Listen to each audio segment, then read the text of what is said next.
And I think we're going to start with some remarks by Mr. Klyuev. Прошу.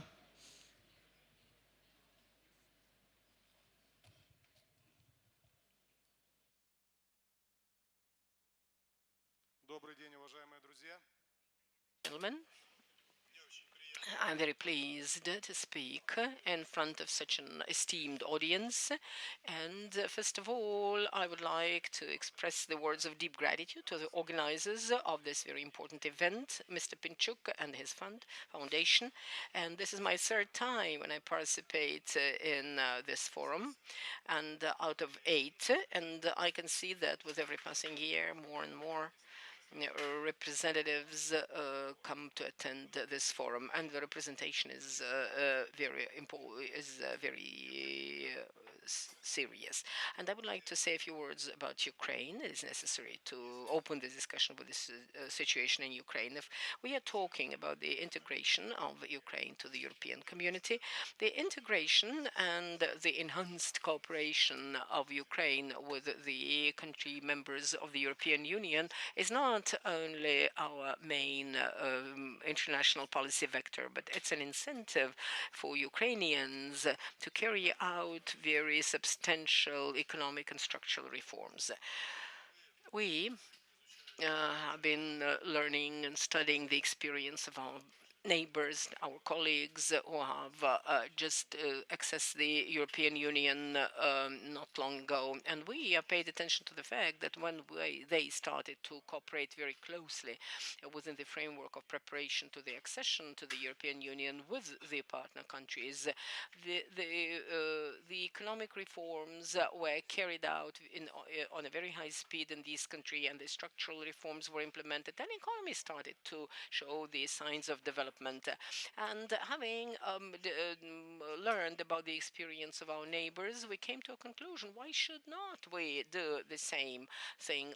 That's why last year we have passed a law on the basics of the internal and external policies and foreign policies of Ukraine, and the external vector of the international policy of Ukraine has been defined, and that is the integration with the European Union countries.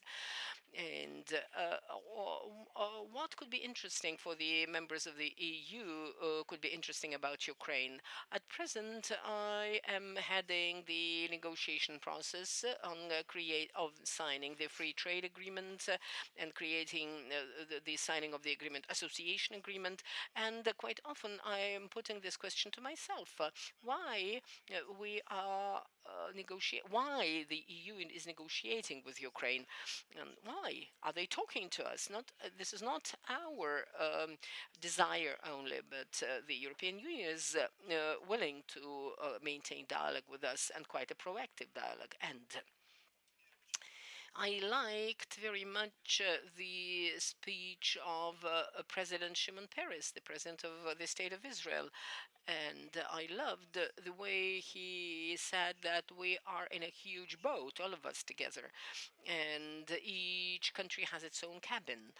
And if if the situation develops in a wrong way in Ukraine, and if there is no economic growth and there are some social disturbances in the cabins, in the cabin which Ukraine holds, has some problems. Not only our cabin is going to be in trouble, but the whole ship is going to be in trouble. And that's why I believe that if the EU countries think about Ukraine, they would like to see it economically developed and stable. And we are in the process, let's put it this way, and we are in the process of, coming to a solution. And we are now very close to the partitions which which actually divide the countries on this huge common boat. We are standing next to this partition. We are knocking on the door and asking to open it and to start cooperating with our European Union partners.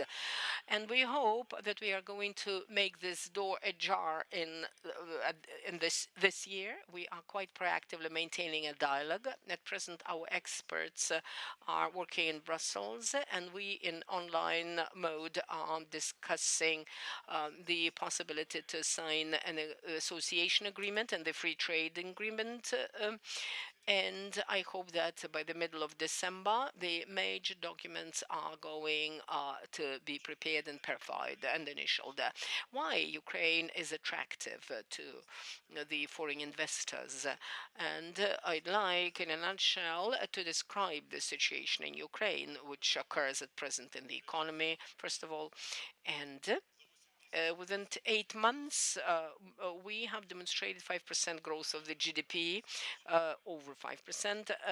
A lot of people who are sitting here might think that this is quite a, substantial growth. A lot of people believe that 1%, 1.5%, that even 0.1% is good. But we don't believe that this is good enough, because during the crisis, our GDP has decreased by 15%, and I hope that only by the end of this year we will hit the pre-crisis level. But nevertheless, there is some progress in the economy, and we at present are demonstrating this stable development. If we take the industrial growth, it's of industrial production growth, it's 8.6% in industry. Almost 9% growth could be seen in the agricultural sector, and we quite effectively are working in the area of machine building. 24% is the growth in machine building sector, machine building production. And we quite proactively are pursuing the reforms. As our president, Viktor Fyodorovich Yanukovych, said, we in 20 directions are working proactively on reforming of our society. We are implementing both economic and structural reforms.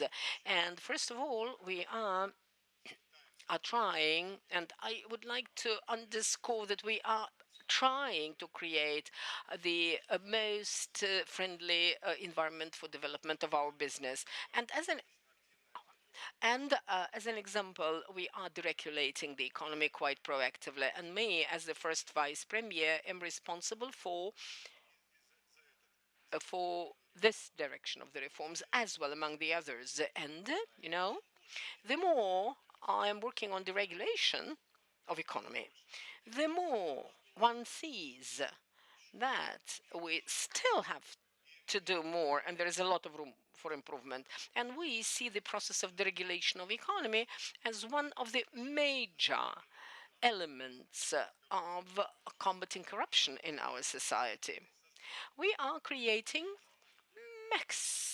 most friendly environment for development of our business, and we are creating the minimum opportunities for the civil servants, for the bureaucrats to contact this business, and we are doing it to eliminate whatever corruption opportunities for the bureaucrat to be abused by.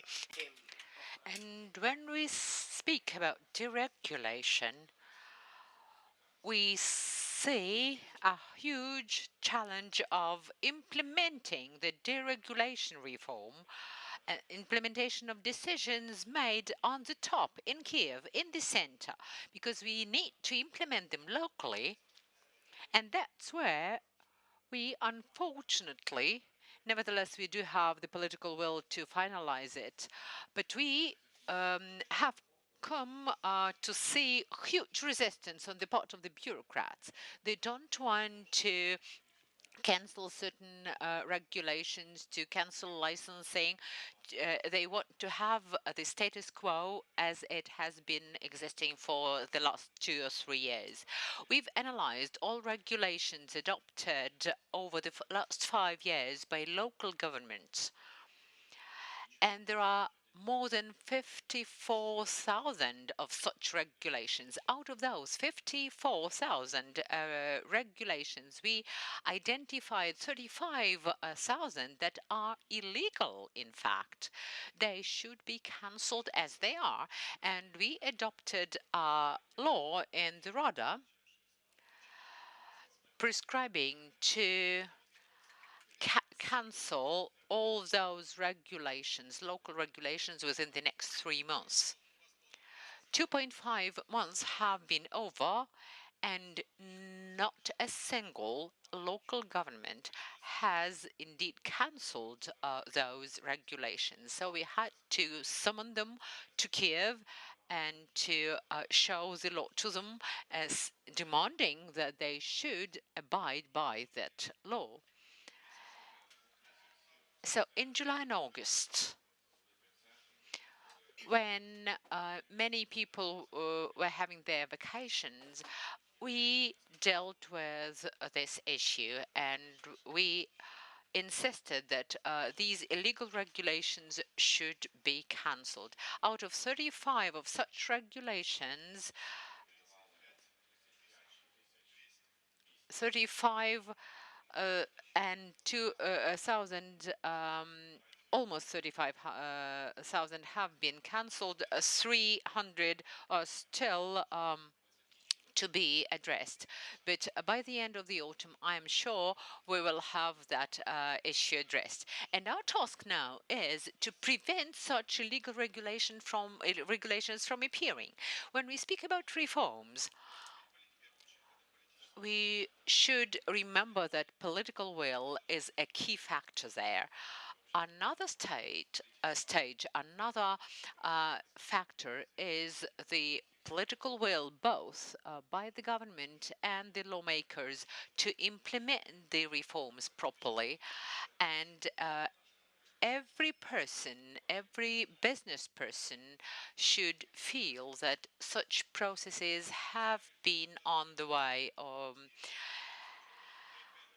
And again, I would, if I may, quote from President Peres's speech, which impressed me greatly. Uh, we spoke about leadership, right? And he spoke about leadership, describing a leader as a person who leads people, who goes ahead of the people. And I fully agree with that. And I see President Yanukovych as such a leader. Another reason for which we might be interesting for the EU, and I would like to go back to statistics. Our trade turnover with the EU has grown threefold. If we look at FDI, 75% of FDI comes from the EU countries. We actively cooperate within the CIS, and our trade turnover with CIS countries is larger than with the EU countries. But if we analyze the structure of imports, while with the EU countries we import high-tech high tech equipment and technologies.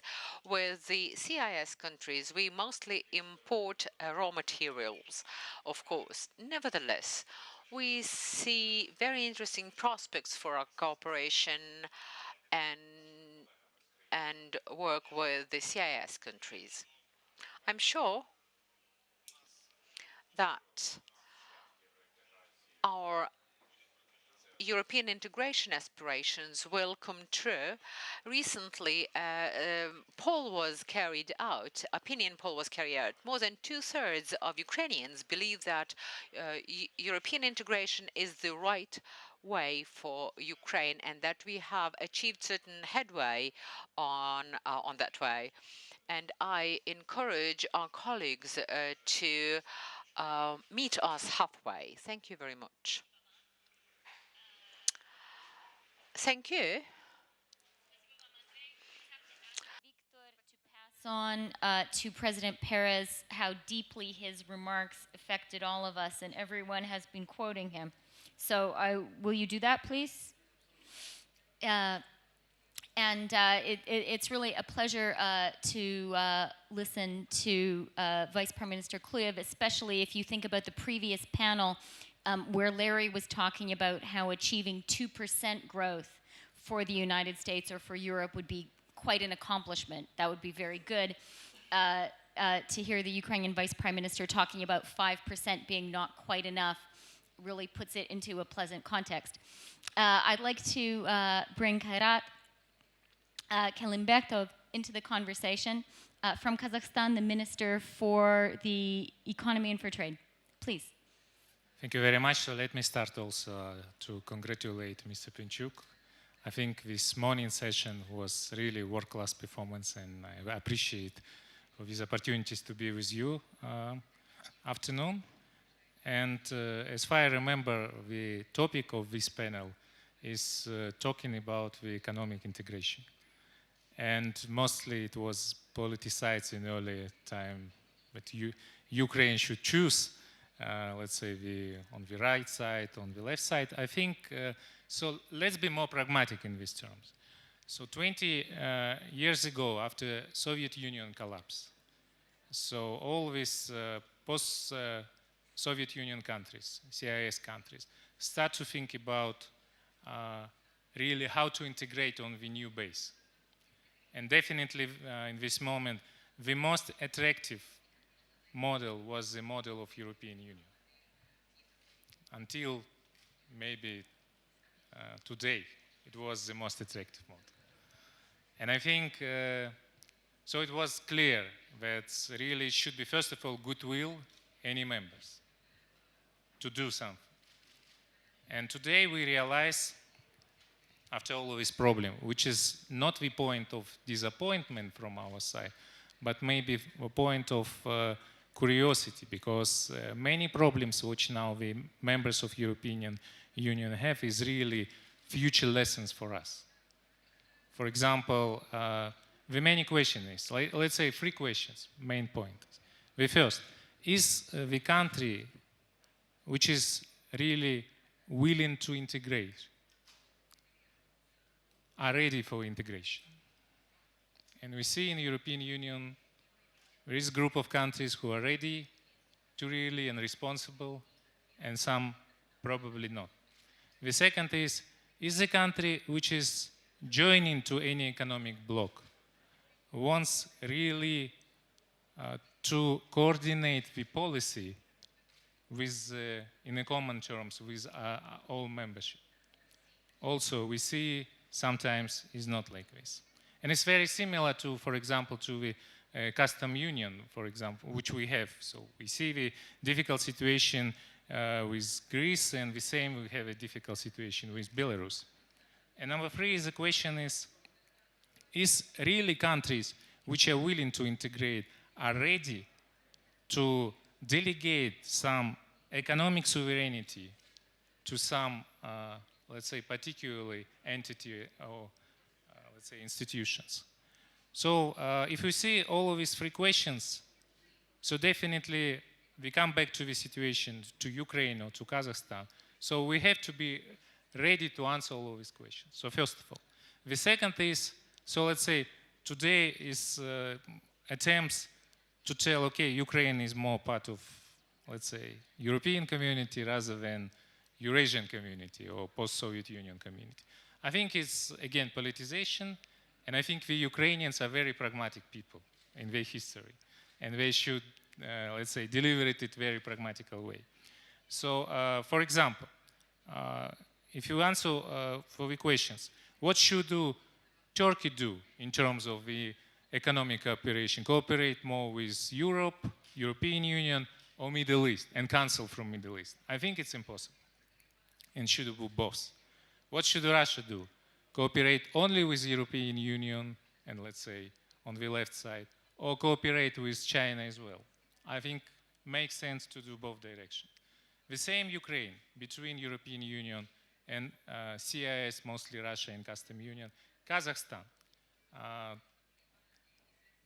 we are between Russia, China, Central Asia countries.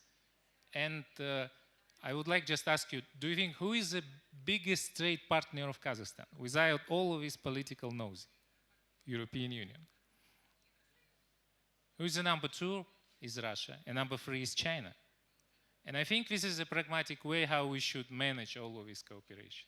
Because everyone understands. So I very much appreciate also with previous conversation about that we all praise that the American economy should, let's say, do very well, European Union as well. But then we also don't forget about BRIC countries. Don't forget about other emerging markets. And I think the Kazakhstan is also has a very, let's say, long cultural and historical relationship with Ukraine. And I think we have to figure out the own place in all of this, let's say, global community. Because I think it was a lot of myths 20 years ago, and now we see how important, and the President Peres this morning mentioned how important, first of all, people who are living in the country, who are very well educated in this country, who are really did a, let's say, tremendous job even in Soviet Union time. For example, the President Kuchma was involved with the space program, and this is, let's say, nobody could repeat it and, during this time. So my idea is, what I would like to tell today is, I'm not talking that this is end of story of attractiveness of economic integration because the crisis in Europe or crisis in, let's say, some countries in CIS. I'm more thinking that this is a time for relaunching our attempts for integration on the new base. Thank you very much.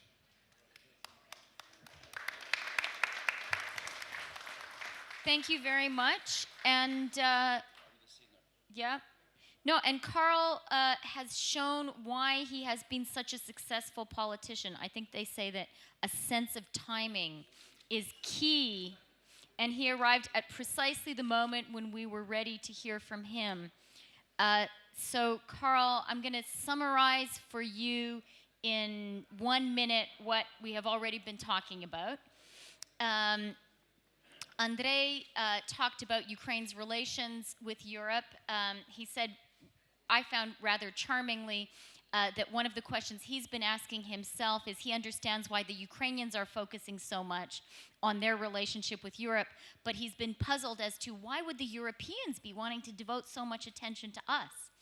And he talked about that. He also spoke about his battle with Ukrainian apparatchiks, and I think any of us who have had to face those apparatchiks were happy to hear that they are being beaten up by Kyiv. Then we heard from Kairat, who talked about, in his view, how this choice that is often posed as Ukraine needing to choose between a relationship with Europe or a relationship with the East is maybe a false choice. And that maybe the way of looking at it is you can have relations with everyone. And he talked to us about what is happening in Kazakhstan, what Kazakhstan is doing, and made the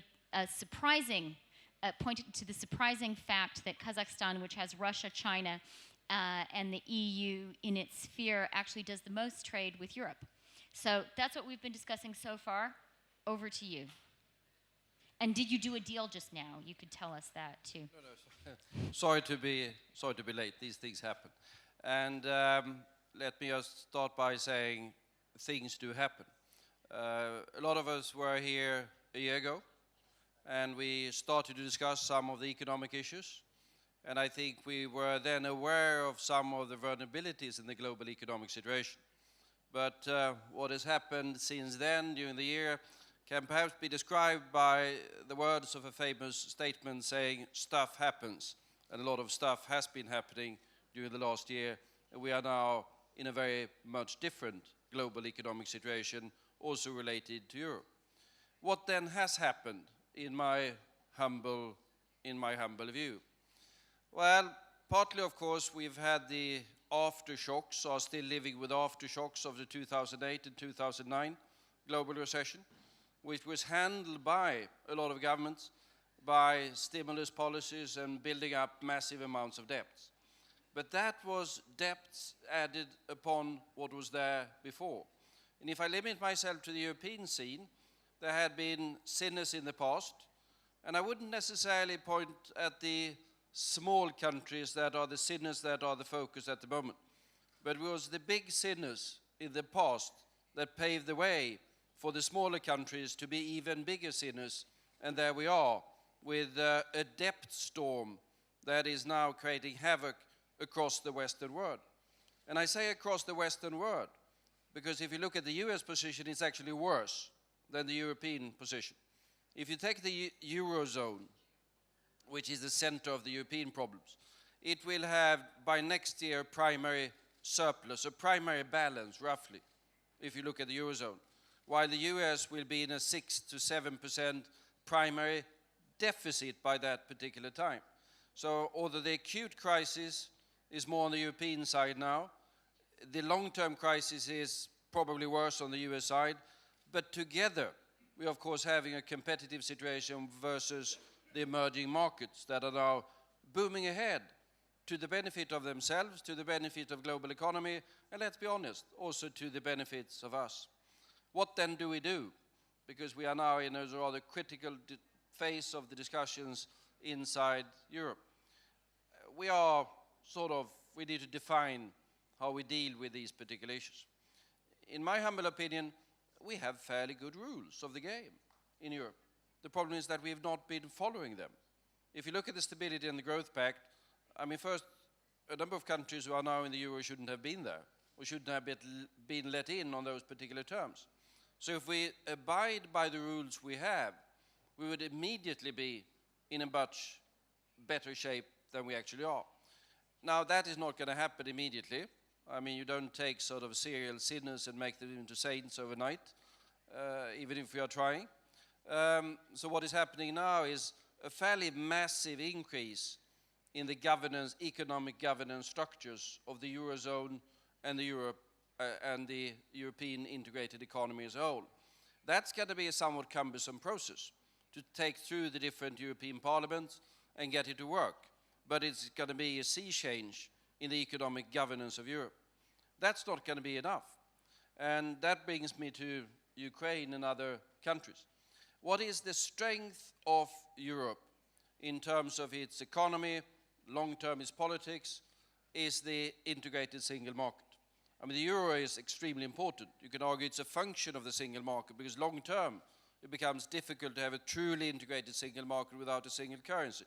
But the single market, that is the foundation. And we need to take that more seriously. We need to integrate it more. There are service sectors, there are ICT sectors where we haven't done enough, and then to broaden it. And that's why enlargement, Ukraine, and other countries come into the picture out of the self-interest in Europe. And when we look at the European economic crisis at the moment, we should be differentiating perhaps somewhat. The debt storm that I'm talking about isn't there everywhere. As a matter of fact, if you simplify things somewhat or grossly, which you do in debates occasionally, you can say that we have a Mediterranean debt zone and we have a Baltic Black Sea growth zone.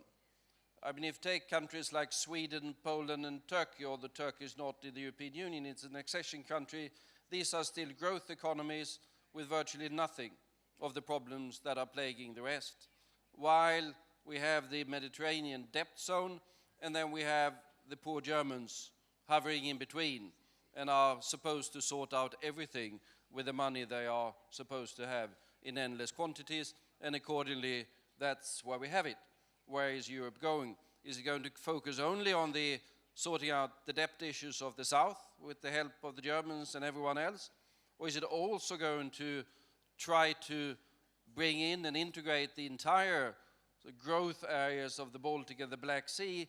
And I think the only solution possible for Europe in order to take on the big competitive challenge that is there, be that China, be that India, be that Brazil, or be that whatever, in the future, is to have a policy where we adhere to the institutional framework that has served us rather well during the past decades and integrate all of these areas in order to make all of Europe stronger in the future And Ukraine is part of that, in my opinion, or at least I hope. And that is what we were trying to sort out, some minor Did you sort it out? No, history goes on. History is a long, winding and boring process. There will be new problems along the way. Okay, thank you very much, Carl. Our time is running out. I'll ask Mario to make a few comments because he's been kind enough to be, he was your understudy. So he was here waiting, so it was very kind of you, Mario. Please. Thank you. To your benefit, Carl showed up in time, but you gave a politician a microphone and he's going to use it. I mean, that's for sure. But I'm going to restrain myself to three sentences. Oh, no, fourth. The first one to you, Carl. I'm very glad you only mentioned the Mediterranean countries because Portugal has only an Atlantic coast, so you're not referring to us for sure. Second thing. Yeah, well, come on, stop. No, better not to tease you. But there's something about Portugal that I would like to share with you. In 74, we had our revolution. In 76, we asked for the membership of the Union. And Carl visited Portugal since. And one thing that you can testify, witness, Carl, is that we made between the Socialist Party and my own party, the Social Democrats, both of us, we represent 80% of the electorate. And we made a deal between the two parties. We can dispute on health issues, on security, social security, on education, on whatever. We don't dispute ourselves on Europe. Europe is a common goal, is a goal for all of us. And therefore, still today, 2011, it still goes on. This gentleman's agreement still goes on. And I guess this could be a good example for Javier. You are also a witness of this. Carl just wants to jump in. Go for it. We are now discussing a lot of problems that we're having at the moment. Let's look at some, and I talked about the Mediterranean countries. Look at the success story. Javier, Mario being here. Go back a couple of decades. One of the major challenges we had was to consolidate democracy in the Mediterranean region, because we had dictatorships in Spain, in Portugal, and in Greece. And it was by no means certain that the transition from dictatorship to democracy was going to be an easy one and that they're going to be stable democracies. Today they are so stable that we hardly remember, at least us from other countries, Xavi and Mario do, the past. So that shows that the ability of Europe to overcome even major challenges is quite impressive.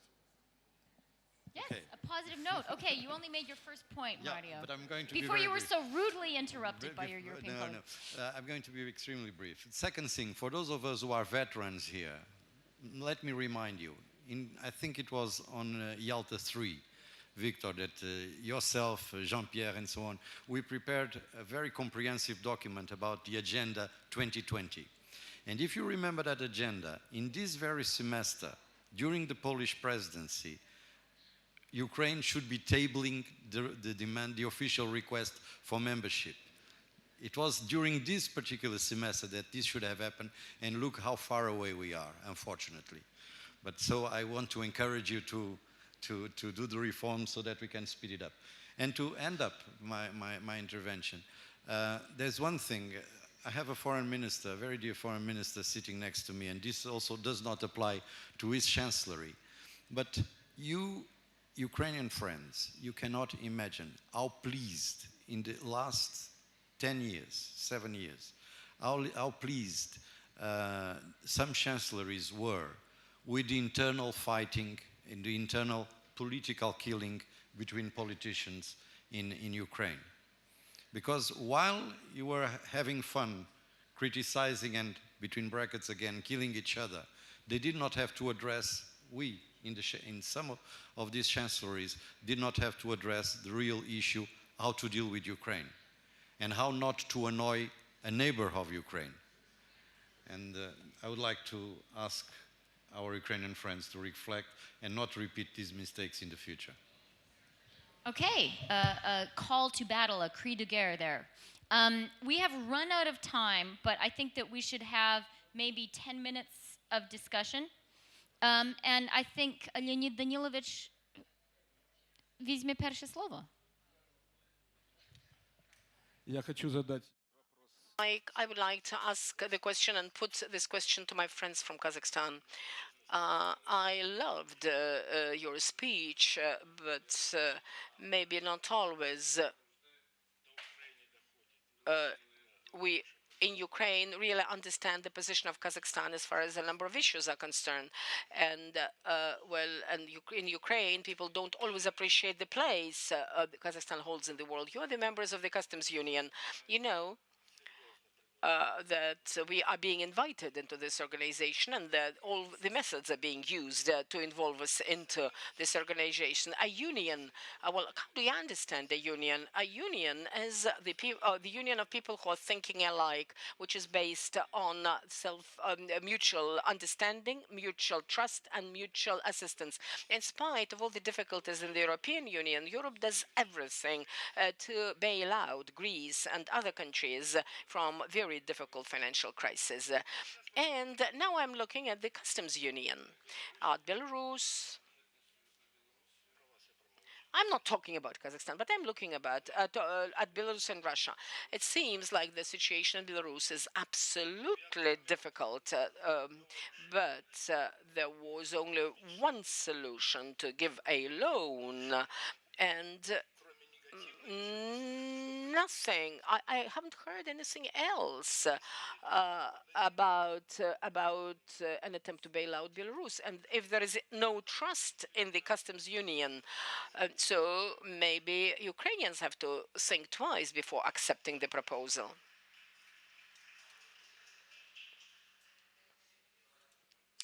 Answer in Russian. Я хотел бы ответить на русском языке, если можно, да?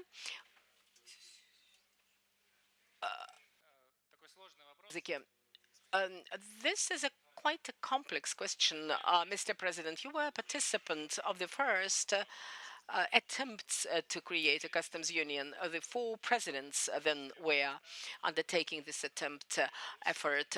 Kazakhstan, Belarus, Russia, and Ukrainian presidents were engaged in the negotiations. Yesterday, I participated in the meeting of President Medvedev and President Nazarbayev, and they were discussing about the goodwill on the basis of which whatever economic integration associations or blocks are being created. In particular, I believe that the customs union and the single economic space as the next step of integration between our countries is a free will and goodwill of the three of our countries. A lot of work has been done. The parliaments have been working on it hard, and the government and in Russia and Belarus they have more close integration. They even have a single state. So definitely, crisis has made an impact. And you have brought up the analogy with the European Union. I would like also to bring an analogy with the European Union. We can see how Greece is fighting to resolve their problems on its own. And if there is a capacity, potential, an opportunity of such a huge integrated association as the European Union to resolve the problem of Greece just overnight, simply just to say the problem of Greece costs that and that much $1 billion. So now the politicians will come together, will take a decision and allocate the necessary funds. Maybe there is one. Maybe, well, we are not talking about larger countries like Italy, France, or whatever, if the problems arise. But there is an opportunity to resolve this problem in Greece, but it's not being resolved. Why? Because there is a very big philosophical question. Are we ready to give the money? But whether people are ready to repay the debt someday. So let them demonstrate their willingness to repay. And this is where discussion goes about. The same pertains to the customs union and the CIS. In the CIS, we've established the anti-crisis fund with the money of the customs union member states. And it has a political mandate to support any country in crisis. And the first tranche went to Belarus, when Belarus showed that they have the program of overcoming the crisis and they are ready to work hard. And when we speak about the EU and Ukraine integration, the EU will have a lot of questions to Ukraine about their infrastructural and structural reforms, and they will be asking questions about your progress and performance and how you will be repaying structural funds. The same pertains to the CIS and the Customs Union. They are undergoing very hard times today. That's true. But if we go back to your key question, a lot depends on historic trust and confidence. It's a question who should trust one another. Slavic nations can find this trust amongst themselves, but the largest market for Ukraine, and I wish every prosperity to Ukraine, still CIS is the largest market for the Ukrainian goods. Even if Ukraine is integrated with the EU, you don't have to shut the door on us. Moreover, let us look at Turkey. They have very special economic relations with the EU, very close ones. But at the same time, the CIS market is very attractive for Turkey. And I would like to encourage my colleagues from the economic bloc in the Ukrainian government to look very pragmatically at what they're pleased with and what they are dissatisfied with in our relations. I encourage you to be more pragmatic in your decisions. Perhaps Prime Minister Klyuev would like to comment on this. you know, our government is extremely pragmatic. And as I said before, we are working very actively to, again, cooperate with the CIS countries. About a couple of months ago, the heads of governments of the CIS countries met to discuss an agreement and to sign perhaps an agreement on FTA amongst CIS countries. But for some reason, we failed to sign it then. Although Ukraine, again, proceeding from its pragmatic tasks and interests, was ready to sign that agreement. And I wonder if this agreement is going to be ever signed. I don't think so. Nevertheless, I fully agree with my colleague Kairat here. We are most interested in the CIS markets and we cooperate with them very actively. We've got a very long-standing and historically strong relations with those countries, and we need to develop them further. And again, we should be pragmatic in negotiating gas supplies, for example. There are some problems, there are some challenges, there are some disagreements, but they should not stand in the way for our fruitful cooperation. And I hope that pragmatism will win eventually. Yeah, so that we never see a deadlock in our relations. We should be more flexible and more pragmatic. I fully agree with you. Thank you. So today we're talking about wider Europe. So there are several conceptions. What is Europe? Is only European Union or a little broader? And there is a conception of Euro-Atlantic from Vancouver to Vladivostok. So we are in Kazakhstan. Small geographic site, also part of Europe, and we play football in UEFA, by the way. Not very good way. And so I think what is a choice for Ukraine is access to European technologies, innovation, markets, and to maybe financing, cheaper financing from one side. But from the other side is access to the market of CIS and a market which is on the east side of Ukraine.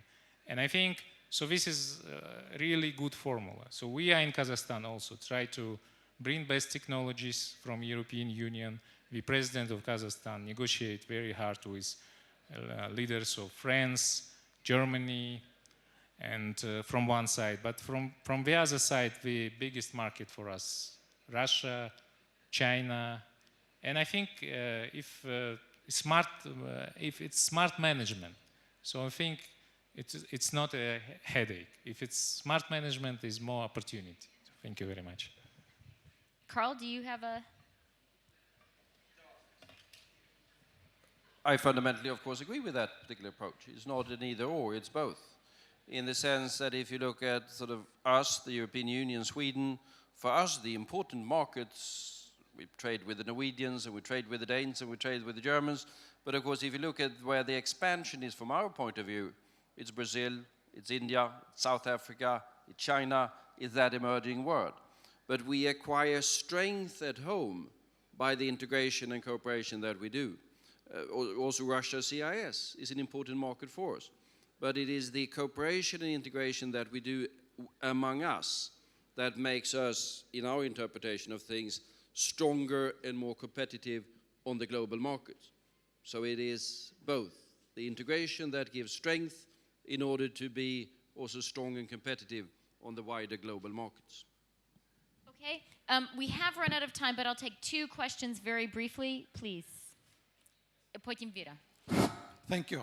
My name is Hannes Swoboda. I'm a member of the European Parliament coming from Austria, Social Democrat. And by the way, Austria is still AAA, has a growth rate, has the lowest unemployment in Europe, and it shows that it is possible. And it has, by the way, strong trade unions, but trade unions which are responsible and know how to contribute to growth and to development.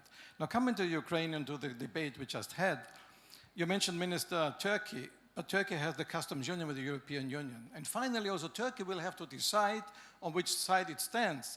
I'm for some of the foreign policy activities, but finally it comes to the border if it's still compatible with the European Union common foreign and security policy. So that is an issue, and that is also for the Ukraine. And for me, fighting for Ukraine is also because Ukraine, hopefully, and this is my question to the Deputy Prime Minister, is also for Europe as a political union, not only as an economic union. And therefore, we could have a discussion in Brussels already on the details of the trade agreement you are fighting very much for, and you will be very successful, hopefully. But what is your vision about Europe? Is it only an economic vision, or is it a political vision? Is the vision of Ukrainian government to have also a political union with the European Union, and at the same time have good relationship with Russia and good relationship with Kazakhstan and others? This is not a contradiction for us, but the prime orientation, I think, should be for the European Union economically and politically.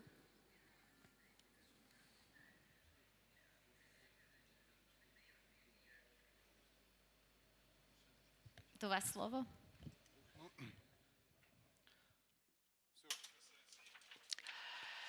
Whatever concerns European policy and the policy of European integration, we share European values.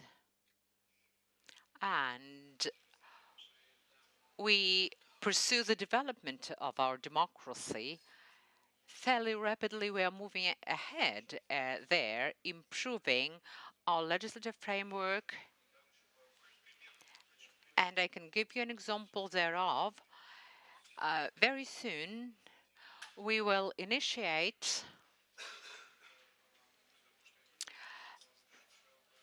an establishment of a committee in the Verkhovna Rada, an Euro integration committee. I think we used something to have something like this back in 2003, 2004. We used to have a parliamentary committee dedicated entirely to the European integration, and I was then member of Viktor Yanukovych, of the Viktor Yanukovych government under President Kuchma. After that, for some reasons, it ceased to exist. Although a then member of parliament who is also the leader of the European Party of Ukraine says that there is such a committee, but we would insist on establishing a separate committee dedicated entirely, as I said, to the European integration. We analyzed the legislation of the EU, the acquis, and we've analyzed the Ukrainian legislative framework, and there is a huge amount of legislation, Ukrainian legislation, that should be approached to the EU legislation, harmonized therewith. And we are at the final stage of negotiating FTA. At the same time, we are starting to achieve better rapprochement or to achieve a better consistency between the national legislation and to harmonize it with the EU legislation. At the same time, we have to pass 5 more laws on visa-free regime, and these laws will be approached to the EU legislation in this area. Thank you very much. And there is a more philosophical approach to this question. The question is whether you see, can I add? Yes, I understand what you mean. At the beginning of my speech, I said that we conducted an opinion poll and 2/3 of our citizens would prefer more active cooperation with the EU and even someday accession to the EU.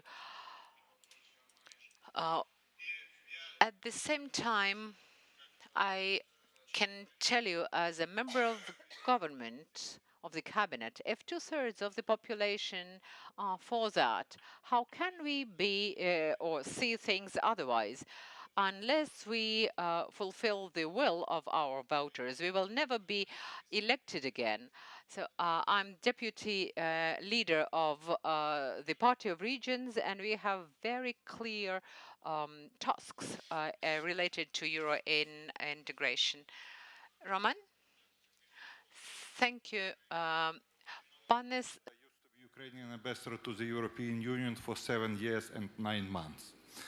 And I participated since the first unofficial Ukrainian EU summit until the summit in year 2008. And always, when Ukraine initiate negotiation, talk, discussion about EU membership perspective, always we receive refused. Everything but institution. The author of this idea or this slogan is Javier. Yes, but always we initiate, but answer was everything but institution. Couple of times I sent requests. For example, Mr. President of the European Commission, Romano Prodi, during Thessaloniki summit in year 2002, after the first wave of EU enlargement mentioned, when he talked about now new member state, it was the best accelerated for Eastern European country to become member states to promise EU membership perspective. I asked one Ukrainian journalist, please raise the question, what about Ukraine? No, it's not for Ukraine.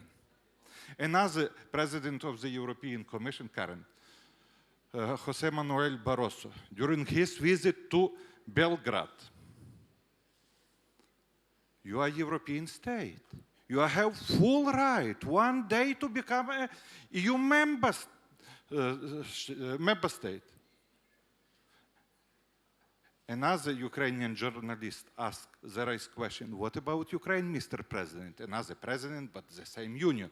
Not, it's for Serbia, not for Ukraine. You should decide if you want to have Ukraine as a political partner. And you should send political message towards Ukrainian society. Thank you. Okay, and then we have to let Kairat have a word. Yeah. Just one sentence, Mr. Ambassador. Therefore, I am not in the Commission, but in the European Parliament. And in the European Parliament, we are much more friendly, but it is easier for us, I must confess. But nevertheless, I think the European perspective is something which we very much agree. And we see, therefore, the steps now, hopefully taken very soon, as an important step in that direction. Hopefully that the internal problems, the problems have been mentioned today, can be solved by Ukraine itself. Thank you. Okay. Kairat? I would like just to clarify also to some remarks about what was done. Again, first of all, if we are talking about custom union and single economic space, so this is economic unions. not political. Just let you know. So first of all. The second is everyone, I think, even among the custom union countries, really try to follow European standards and European values. So we are talking about wider Europe. I think we should think about to have Europe in mind, or in terms of values, standards, structural reforms, etc. And today we are talking about the political union. I could not, let's say, comment all of this political stuff. But because I think if we, let's say, exclude this, today political is more emotional, I think, to my mind, very emotional. So let's talk about, you mentioned about Turkey. Turkey has a custom union with European Union, wants to, in past to enter it EU, but couldn't. For example, there is a European country like Norway, which is not part of European Union, and it's okay with it. I think, so let's be pragmatic. So let's first of all come back to my first remarks. The first remarks was, so should the economic blocks let's say, reanalyze or let's say, revise the conception whom they should accept to the economic blocks. And the second, is the country understand and ready to accept all these rules of the economics union which they would like to integrate? Okay, I see that Carl, you want to respond to that? Not necessarily respond, just to enlarge and perhaps explain. I think when we're talking about wider Europe, which I'm all in favor of, we should have as wide and open Europe as possible. But of course, one should understand that when it comes to the longer you go in economic integration, the more you need the institutions. And the institutions are not only sort of ministers meeting, we also need rules of the games, including taking decisions on majority voting, which we do in the European Union. It was mentioned that, for example, Norway, to take that as an example, they're a member of the single market, which is a fairly daring step for Norway, or rather the step was taken in the way that they negotiated a membership, and membership didn't happen, but they remain in the single market. But the single market requires that you have institutions and you take decisions by qualified majority voting, and then if you are not part of the union, but part of the single market, the Norwegians just have to accept the decisions taken. They accept that, but I think long term, that is going to be a somewhat difficult. Then you develop what I call a democratic deficit. If you suddenly just accept rules of the economic games that are set by others, then at some point in time, your members of parliament are going to ask, hi, don't we have any say in this? And then you get a democratic deficit on the margins of the European Union. And that, I think, in turn, will drive integration. That those that come into economic integration first because of the obvious economic benefits, they will then see the democratic deficits of that particular arrangement, then go into the institutions, and then gradually developing in the direction of what was called the political union that we are seeking in different ways. Okay, I've promised Vera Lanivska that she can ask a question. It's going to be the last one because we are late. Vera. Дуже дякую. Thank you very much indeed. My question is about the main and the most difficult dilemma of democracy. As you know, a dilemma is a problem which cannot be solved. Such a dilemma is that in every textbook it is written about it. In order to make a decision, in order to make a strategy, one needs to have an authority, the power of authority. In order to be democratic, one should delegate that authority every day. Today we have such an authority which first consolidated itself and can take decisions. And we can see how reforms are done. But the second part, not to my mind, but as everybody is talking about, this is the same task from the technology perspective and the governance perspective like the first part. So my question is, Mr. First Vice Prime Minister, I hope you realize that there is such a task of delegation of authority, and you can cope with that. That such a dilemma does not turn, because giving out, taking power, consolidating it, and giving it out without seizure of power, and giving it out without letting chaos to happen. We spoke about problems of governance in the EU and US due to the decisions being taken. This was discussed, wasn't it? Thank you. Thank you very much for an extremely interesting question. So you wanted me to express my opinion of how often the power has to be given away, or how often it should be taken. Within the last 10 years, our political party was in a position twice. And for any country, especially emerging economy, the country where economy and democracy is being developing, these are quite big shake-ups. And I believe now, when the situation has stabilized more or less, and there is a vertical of power where the president is implementing reforms, where the cabinet of ministers implements the reforms, where the parliament, the Verkhovna Rada, passes the laws which reform our society. This is where progress starts.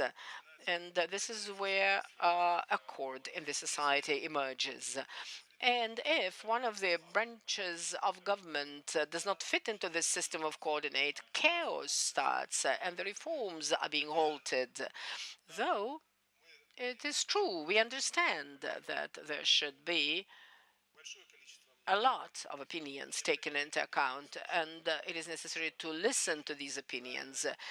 And if there are too many opinions and you hear all of them, the decisions are easier to take because you analyze the opinions and select choose the most correct one. This is one of the elements of democracy, at least.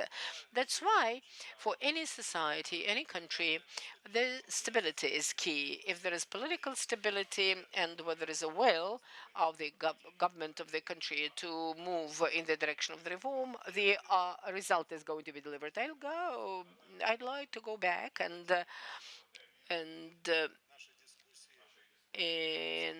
mention a couple of things on integration and economy.